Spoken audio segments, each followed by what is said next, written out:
Dans nos épisodes précédents, nous vous présentions comment la lutte intégrée peut protéger vos clémentiniers. Il existe aussi d'autres moyens pour diminuer la pression sanitaire.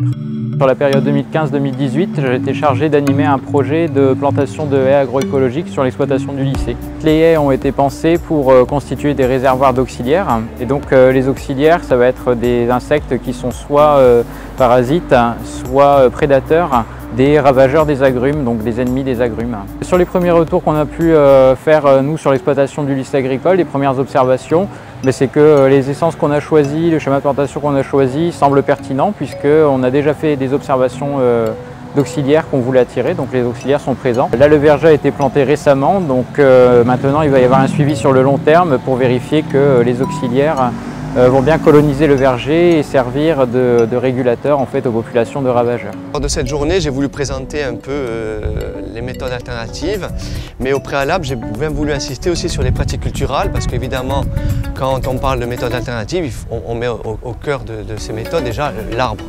Et il faut bien entretenir, donc ça passe par une pratique de la taille, de l'ébourgeonnage, de l'irrigation, où ça c'est primordial au départ. La taille permet par exemple de régénérer le bois. Si vous ne taillez pas votre arbre, au bout de 2-3 ans, il va être complètement refermé. Ça peut faire un refuge pour les bioagresseurs. L'ébourgeonnage par exemple, ça permet de lutter contre les alerodes.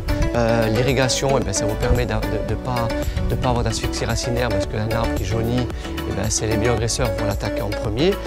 Voilà, toutes ces méthodes sont nécessaires. Et du coup, est-ce que ça a un impact sur le rendement? À ma grande surprise, non. Avant, on traitait vraiment, moi le premier, je conseillais des traitements et ça nous rassurait. Et on s'aperçoit qu'aujourd'hui, les résultats sont positifs et on n'a pas de moins bon rendement qu'avant. Au contraire, je veux dire, les fruits sont beaux, le calibre est là, la quantité est là.